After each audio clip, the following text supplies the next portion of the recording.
आपका स्वागत है आपके अपने YouTube चैनल महाअध्ययन में। वीडियो को लाइक करें और अगर आपने अभी तक चैनल को सब्सक्राइब नहीं किया तो प्लीज़ जल्दी से कर दें।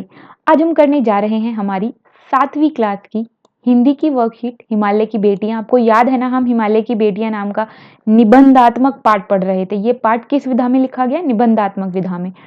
और आज हमारी कार्यपत्रक का क्या नंबर है? 11। और आज हमारी तारीख है 3 नवंबर। तो चलो शुरू करते हैं। तो आज हमें करने के लिए 2 गतिविधियां दी गई हैं जो हमें करनी है और मुझे पूरा यकीन है कि आप बहुत अच्छे से इसे कर पाएंगे। सबसे पहले हमसे कहा गया है कि अपने आप को नदी मानते हुए एक पत्र के माध्यम से सभी देशवासियों से आपको निवेदन करना है कि आपके जल को साफ सुथरा रखने में आपकी मदद करें।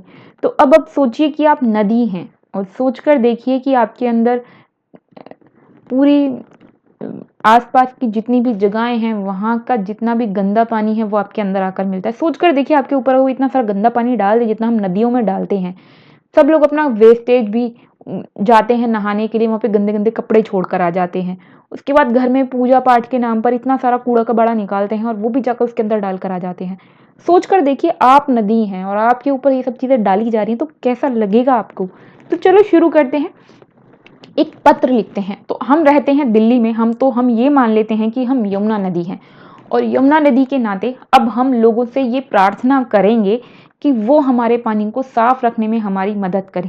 तो ये प्रार्थना हम किस तरह करेंगे? पहले हम उन्हें बताएंगे कि हम पहले कितने साफ सुथरे थे और फिर हम क्यों गंदे हो गए हैं। हम आपकी वजह से गंदे हो गए हैं और फिर हम आपकी वजह मतलब लोगों की वजह से गंदे हो गए हैं। फिर हम लोगों से प्रार्थना करेंगे कि कृपया करके वो हमें साफ रखने में हमारी मदद करें और कम से कम साफ रखने में मदद नहीं कर सकते तो हमारे अंदर कूड़ा तो बिल्कुल भी ना डालें। तो चलो शुरू करते हैं। प्रिय देशवासियों, मैं यमुना नदी हूँ। एक समय था जब मेरा जल अत्यंत शुद्ध था और मुझे पवित्र नदी के रूप में जाना जाता था।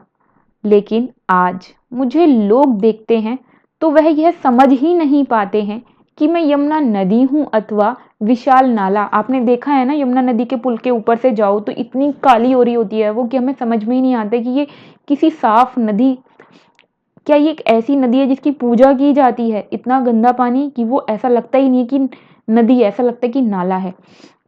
आगे यमुना नदी कहती है, मेरा जल अपवित्र ही नहीं बल्कि अत्यंत दूषित हो गया है। और दूषित इसलिए हो गया है क्योंकि कारखानों से निकलने वाला दूषित जल, घरों में बहने वाला गंदा पानी और मलमूत्र सभी स्वच्छंद रूप से यानी कि बिना किसी रोक टोक के आकर मुझ में मिल जाते हैं।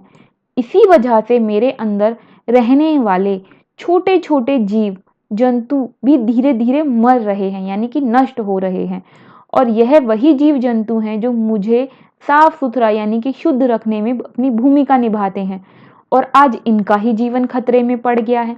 अब इस बात का मतलब क्या है? आपको पता है नदी में छोटी छोटी मछलियां रहती हैं, काई, छोटे छोटे और बहुत सारे सूक्ष्म जीव और जीव रहते हैं, दिखने वाले जीव भी रहते हैं और ये आपस में उसके अंदर की जो गंदगी होती है, जो जो प्राकृतिक गंदगी या थोड़ी मोड़ी गंदगी होती है, हम सबके द्वारा जो नदी में छोड़ी जाती है उसे साफ करते हैं। लेकिन कारखानों से निकलने वाला ये जो दूषित पानी है वो इतना ज्यादा जहरीला है कि ये छोटे छोटे जीव मर रहे हैं। ऊपर से वो कारखानों से निकलने वाला पानी इतना गर्म होता है, गरम गरम पानी जब वो नदी में मिलेगा तो ये जीव तो मर ही जाएंगे उस गर्मी से, जिसकी वजह से ये मर रहे हैं। और नदी को साफ कौन रखेगा?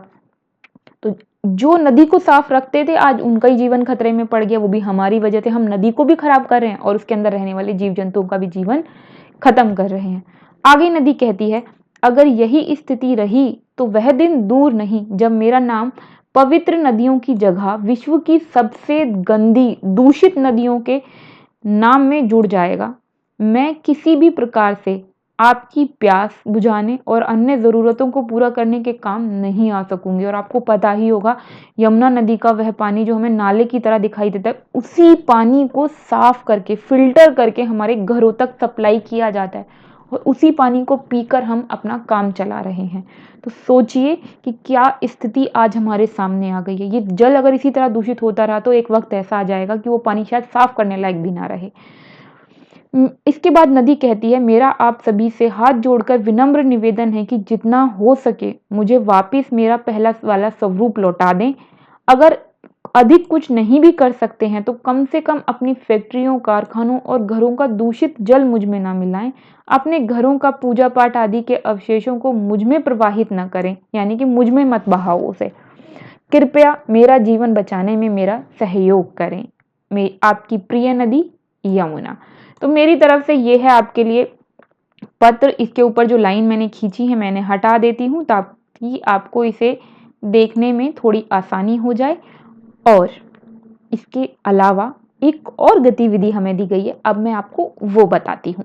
तो दूसरी गतिविधि में इन्होंने हमसे क्या कहा है, कुछ नदियों के नाम दिए हैं और हमसे कहा है कि ये बताओ कि ये नदियाँ किन किन राज्यों से गुजरती हैं। तो चलो फटाफट बता देते हैं। सबसे पहला नाम तो यमुना का ही है। तो यमुना कहाँ कहाँ से निकलती है? उत्तराखंड से निकलती है, यानी वहाँ से इसकी शुरुआत होती है और फिर ये नदी दिल्ली और हरियाणा से होते हुए उत्तर प्रदेश में बहना शुरू करती है और अंत में ये गंगा नदी में मिल जाती है। तो 4 राज्यों के नाम हमने यहाँ पर लिखे हैं जिनमें होकर यमुना बहती है। फिर हमसे ब्यास नदी के बारे में पूछा गया है। तो ये हिमाचल प्रदेश और पंजाब 2 नाम लिखे हैं हमने। गोदावरी के महाराष्ट्र, कर्नाटका और आंध्र प्रदेश वो राज्य हैं जहाँ से गोदावरी बहती है। कावेरी कहाँ कहाँ बहती है? तो कावेरी बहती है कर्नाटका में और तमिलनाडु में। और झेलम जम्मू कश्मीर और कश्मीर का नाम हमने यहाँ पर लिख दिया है। ये थी आज की अच्छी सी छोटी सी प्यारी सी वर्कशीट जो आपके लिए बहुत लाभदायी सिद्ध होगी और आपको आंसर करने में से बहुत मदद मिलेगी। ऐसी अच्छी वीडियोस बनाने के लिए बहुत मेहनत चाहिए होती है और जब हमें ये वीडियो बनानी है तो इसके लिए हमें बहुत सारी एनर्जी यानी ऊर्जा भी चाहिए। वो हमें कैसे मिलेगी? वो ऐसे मिलेगी कि आप जब वीडियो को लाइक करते हैं, चैनल को सब्सक्राइब करते हैं तो हमें बहुत अच्छा लगता है और हमें बहुत सारी एनर्जी मिलती है कि और अच्छी अच्छी ऐसी वीडियो बनाते हैं। तो अगर आपने अभी तक चैनल को सब्सक्राइब नहीं किया है तो माय डियर स्टूडेंट प्लीज़, आपकी वीडियो के नीचे आ रहा है एक रेड कलर का बटन जिस पर लिखा है रेड कलर का ऑप्शन जिस पर लिखा है सब्सक्राइब। आप उसे क्लिक कर दें, उसका रंग चेंज हो जाएगा। अगर उसका कलर बदल गया तो मतलब चैनल सब्सक्राइब हो गया। चैनल को सिर्फ एक ही बार सब्सक्राइब करना है, लेकिन वीडियोस को लाइक हर बार करना है।